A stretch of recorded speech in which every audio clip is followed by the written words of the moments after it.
Everything seemed off. The day was a bit strange. The air was too still.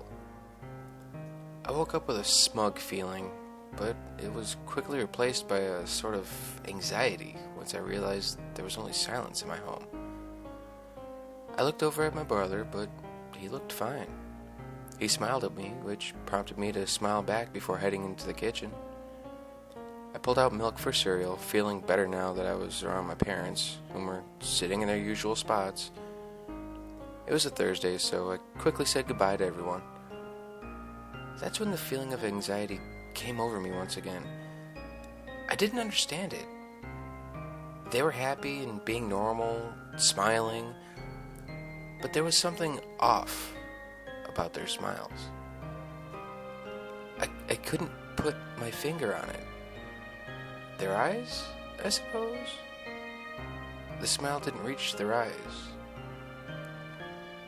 School was at its lowest point.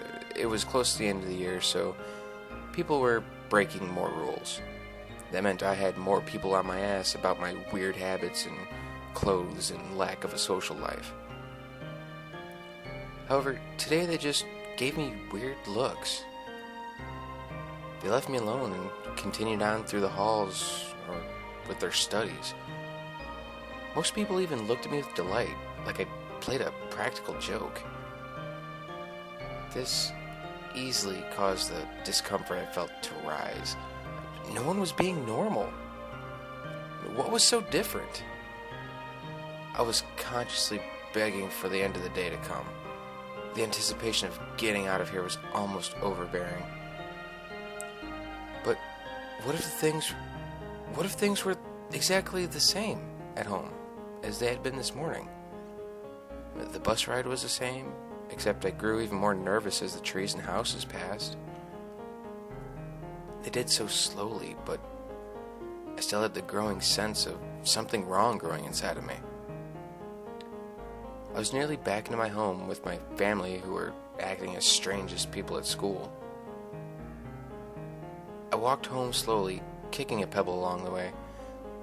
When I got home, I'd study everyone. I'd see what was wrong, because something was wrong, right?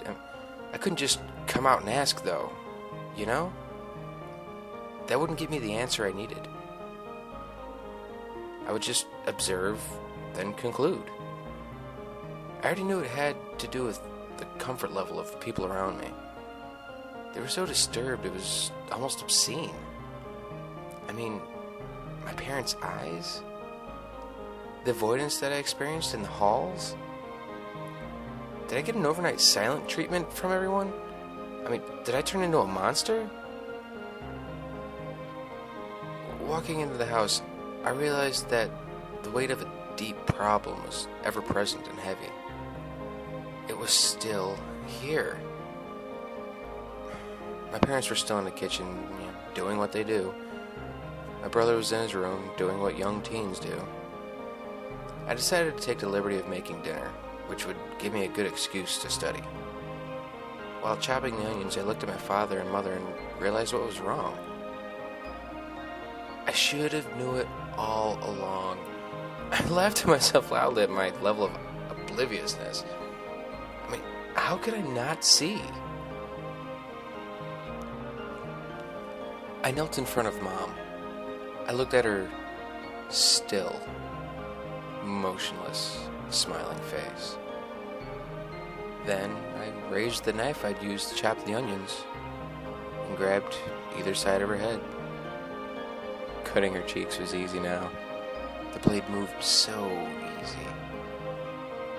It was almost like trying to tear fabric.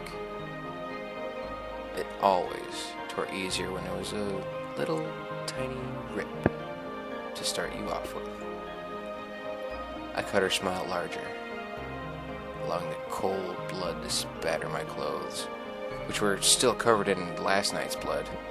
I was so delighted to realize this must have been why I'd gotten strange looks. My family's blood made them happy, just like me. After I finished cutting, I checked her face, but there was still a problem.